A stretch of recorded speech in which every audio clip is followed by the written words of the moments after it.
Audio book available पर आपका स्वागत है। पिछली वीडियो में हमने कलेक्टर साहिबा उपन्यास के दूसरे अध्याय को सुना था। आज हम उसका तीसरा व चौथा अध्याय सुनेंगे। बिना किसी रुकावट के इस उपन्यास को पूरा सुनने के लिए हमारे चैनल को सब्सक्राइब जरूर करें। अध्याय 3, पहली मुलाकात। मेरी और एंजल की पहली मुलाकात दिल्ली के जीटीबी नगर के एक कॉफी हाउस में हुई थी। कॉफी हाउस में 3-4 टेबल को छोड़कर अधिकतर फुल थीं। यंग क्राउड था। कॉफी हाउस की दीवारों पर फूलों की सजावट बहुत खूबसूरत लग रही थी। उससे भी ज्यादा खूबसूरत लग रही थी एंजल। एंजल ने सफेद टैंक टॉप और काली योगा पैंट पहनी हुई थी। पहली बार मैंने उन्हें देखा तो देखता ही रह गया। वे सचमुच हुस्ने मल्लिका लग रही थीं। फेशियल प्रोपोर्शन गोल्डन रेशियो के करीब, ढलवा ललाट, झील सी नशीली आंखें, तीखी नाक, गुलाब की पंखुड़ी जैसे होंठ, गोल मटोल और गोरे गोरे गाल, सोने जैसे बाल, मासूमियत से भरा चेहरा, उस पर काले तिल का पहरा। मुझे लगा जैसे जन्नत की परी जमीन पर उतर आए हो। किसी को एक नज़र देख लेने भर से ही कितना सुकून मिलता है, इसका एहसास आज मुझे पहली बार हुआ। एंजल को देखते ही मेरे दिल में हलचल होने लगी। क्या इसे ही लव एट फर्स्ट साइट कहते हैं? मैं सोचने लगा। पहली नज़र में मुझे वह परी सी लगी। पहली दफा किसी लड़की से बात करते हुए मैं असहज महसूस कर रहा था। इसकी वजह थी कि वह मुझे पहली नज़र में ही भाग गई थी। हालांकि वह थोड़ी चिंतित नजर आ रही थी। गिरीश, आईएएस प्री क्लियर करने का बहुत ज्यादा दबाव है मेरे ऊपर। मेरे मामा जी का कॉल आया था और वह कह रहे थे इस बार तो प्री क्लियर कर लोगी ना या फिर से नाक कटवाओगी। तो फिर आपने क्या कहा? मैंने बस यही कहा कि मामा जी, तैयारी तो बहुत अच्छी चल रही है, हो जाना चाहिए। फिर उन्होंने एक गंभीर यूपीएससी अभ्यर्थी होने का परिचय देते हुए पूछा, अच्छा ये बताओ अनुच्छेद 21 में कौन कौन से मौलिक अधिकार आते हैं? मुझे टेस्ट मत करो, जितना तुमको आता नहीं उतना मैं पढ़कर भूल चुका हूं। अच्छा याद होता तो अब तक आईएएस सेलेक्ट हो गए होते। एंजल ने व्यंग्य कसते हुए कहा। स्टेट सर्विस आरएएस का सोचा है कुछ? मैंने पूछा। मुझे एक ही लक्ष्य दिखाई देता है और वह लक्ष्य है आईएएस। न स्टेट पीसीएस, न कोई अदर एग्जाम। होठों को दांतों के बीच दबाते हुए उसने दृढ़ता से कहा। सही कह रही हो, जब यूपीएससी क्लियर कर सकते हो तो दूसरी नौकरी में क्यों सेटल होना? जब अमेजिंग हो सकते हो तो नॉर्मल क्यों रहना? मैंने भी उनके एकमात्र लक्ष्य का पक्ष लेते हुए कहा। बिजनेस करना है तो बड़ा करना है, वरना नहीं करना।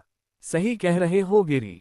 अब मैं आईएएस के अलावा कोई और फॉर्म नहीं फिल करूंगी। बनना है तो आईएएस ही बनना है। उन्होंने समोसे के अंतिम टुकड़े को उदरस्त करते हुए यह बात कही। बात तो सही कह रही हो। जीवन में कोई बड़ा लक्ष्य पाने के लिए काफी सोच विचार कर एक बेहतर रणनीति रोडमैप बनाना पड़ता है। लेकिन जब आपने लक्ष्य को पाने का बड़ा वाला इरादा कर लिया है तो आपको अपने माइंडसेट को विकल्पों में भटकने नहीं देना चाहिए तथा अपने मन को दुविधाओं के जाल में नहीं फंसने नहीं देना चाहिए। अब तो विकल्पों वाला माइंडसेट नहीं, दृढ़ संकल्प वाला माइंडसेट बनाना चाहिए।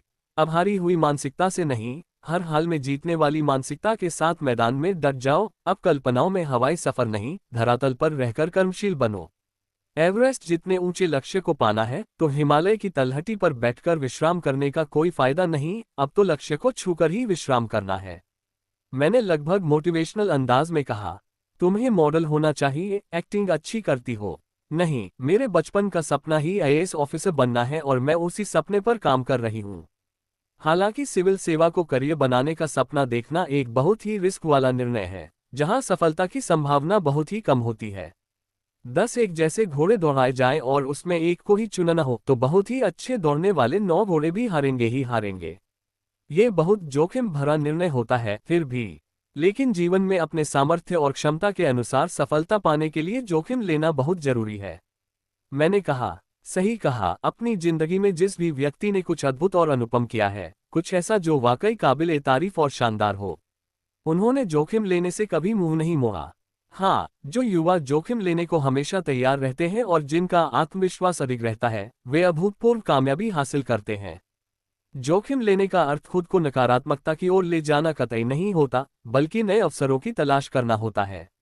मैंने कहा। अक्सर लोग जीवन में सफल हो जाने वाले अवसरों को इसलिए छोड़ देते हैं क्योंकि वे कंफर्ट जोन में यानी सुरक्षित रहना चाहते हैं।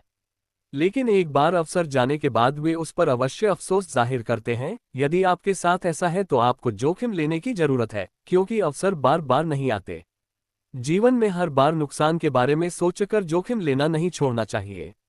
सबसे बड़ा जोखिम कोई जोखिम नहीं लेना है। तेजी से बदल रही दुनिया में विफल होने की एकमात्र गारंटी देने वाली रणनीति जोखिम नहीं उठाना है। असल में जोखिम लाभ का वह सिक्का है जो जीतने पर प्रसन्नता और हारने पर सीख देता है।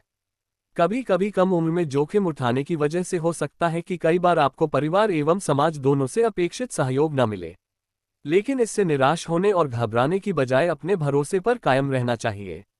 नाकामयाब हो जाने का भय हर किसी को सताता है ना? लेकिन इसे खुद पर हावी होने देने से बचना चाहिए।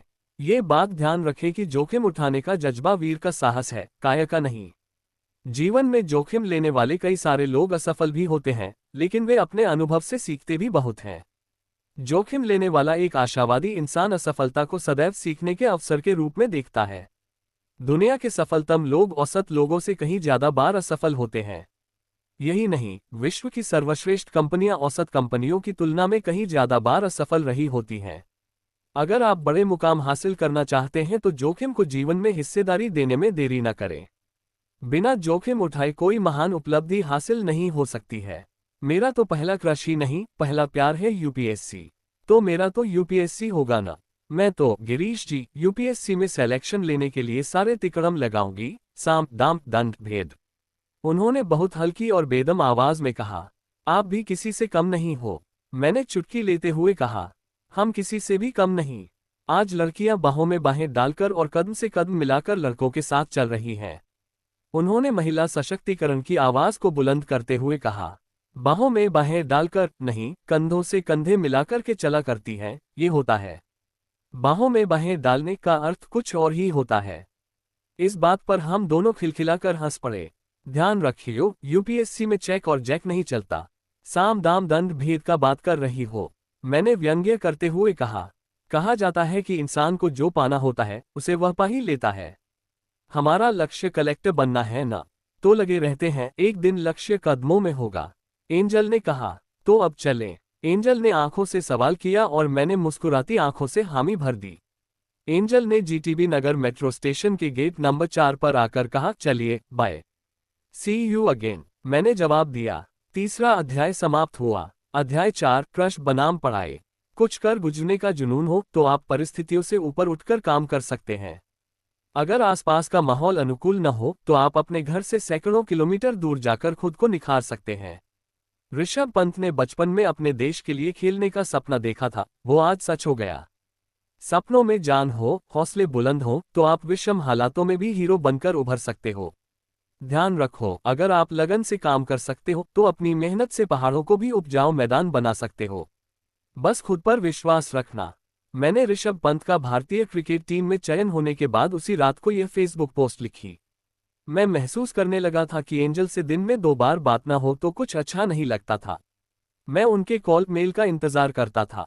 लगातार 2-3 महीने की चैटिंग और बातचीत के बाद बातों में इतना खुलापन आ गया कि एक दूसरे से कुछ भी पूछने में हिचक नहीं होती थी।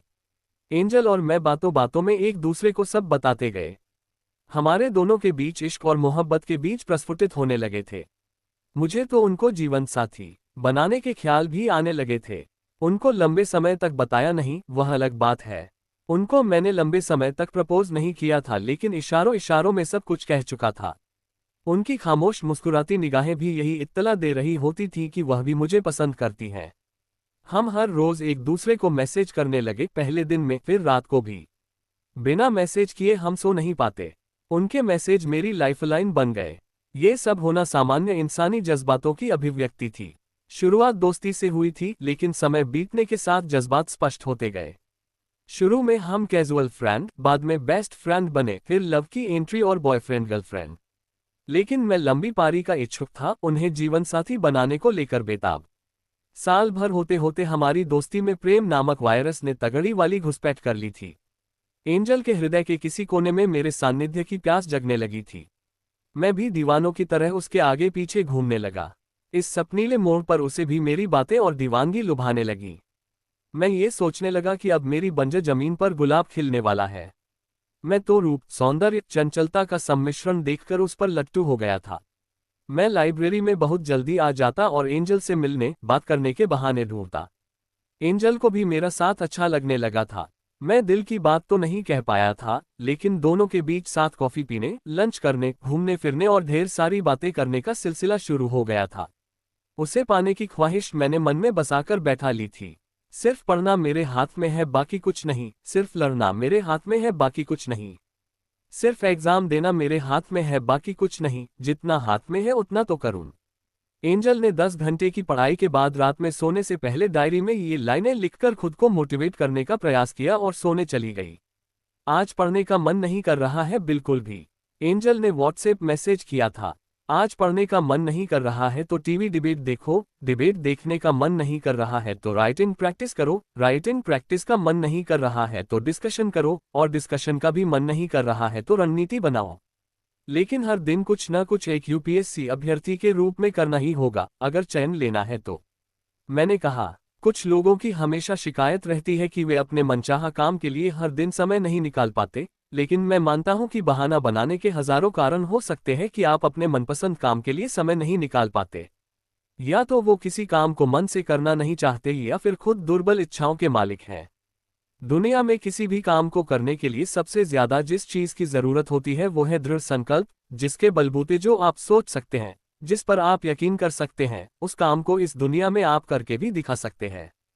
साफ जाहिर हो रहा था कि मैं लगभग एक मेंटर की भूमिका में आ चुका था।